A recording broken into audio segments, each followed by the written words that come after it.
Put on your own oxygen mask before helping others. You've likely heard this saying, not only because of air travel, but because it's become a modern proverb about healing. We're told, in order to be of service to others, we should take care of ourselves first. We have to find peace within, or else we'll never find it out there. And yet, most of us would also recognize the opposite truth. Healing doesn't occur in isolation. It comes through relatedness. We face a paradox. In order to enjoy healthy relationships, we need to heal ourselves. But in order to heal, we need healthy relationships. Both statements may feel intuitively correct, but logically they seem to cancel each other out. This tension between withdrawal and engagement has inspired poets and puzzled philosophers. The American monk Thomas Merton once wrote, "We do not go into the desert to escape people, but to learn how to find them." Clearly then, healing is about more than just self-gratification or finding the easy way out. Facing our humanness, both in ourselves and other people, is the most arduous task. The truth is, it's far easier to outsource this responsibility. We act as if we were not really the authors of our own lives. This is how our lives come to be governed by unconscious projections. Relationships come to be shaped by hidden demands. We play characters in a foggy drama that nobody is able to explain. For if the unconscious elements are my own, I am blind to them. And if they belong to someone else, they would refuse to acknowledge it. What escape is there from this mutually imposed state of confusion? For the Christian mystic, Simone Weil, this deadlock can only be resolved through a superhuman force, namely, grace. She writes, "People owe us what we imagine they will give us. We must forgive them this debt. I also am other than what I imagine myself to be. To know this is forgiveness." To accept that people are other than the creatures of our imagination is to imitate God's restraint. Here, forgiveness is not primarily a moral judgment. It is a perceptual shift, the release of an illusion. Of course, that's easier said than done. One is reminded of Jesus' warning about blind men leading other blind men. Only a person who is truly free of illusions can help others to become free. How do we know that such an individual exists anywhere? But the answer for Simone Weil was that we can nevertheless imitate the ideal of a loving creator. God allows each creature their own time and space to find their particular path toward the truth. Such largeness of heart is only possible if we've recognized the need for grace within ourselves.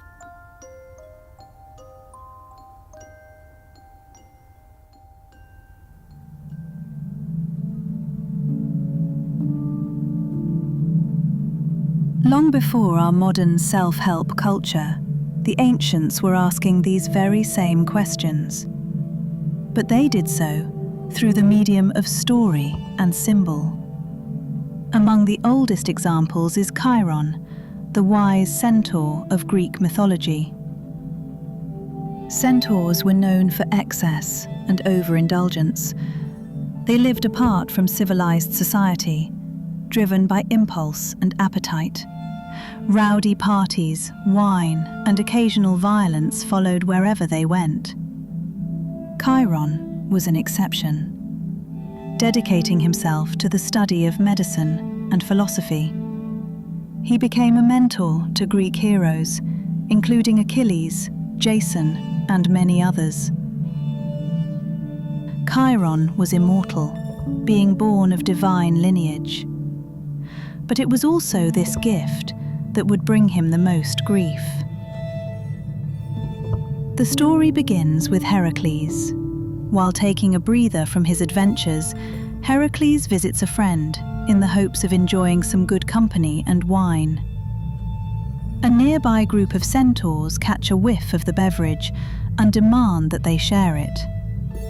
This escalates into violence with the annoyed Heracles chasing off the centaurs by shooting poisoned arrows at them. The chase leads the centaurs back to Chiron, who is accidentally wounded by one of the arrows. Mortal beings would have been killed by the toxin, but Chiron was unable to die. Despite all his knowledge, he could not find a way to cure himself, and so he was cursed to feel the effects of the toxin for eternity. But it was also this experience that deepened Chiron's empathy and wisdom. He learned what it means to suffer in a way that no mortal ever could. The significance of Chiron's story is in the symbolic details. The centaur itself is a symbol of divided nature. The animal half represents instinct and appetite, the immediacy of experience. The human half represents our capacity for reflection. From the interplay of both halves, we get the desire for meaning and transcendence. Most centaurs lived predominantly in their instinctual side, never bothering with lofty questions, almost as if their only goal in life was to lose themselves in momentary pleasures.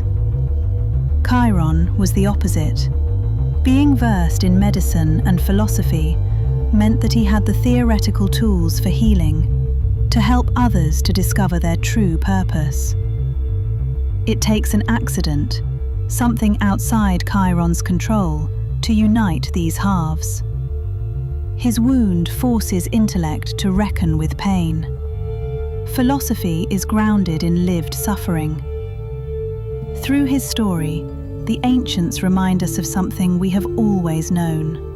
Our wounds do not disqualify us from caring for others, but may deepen our capacity for it.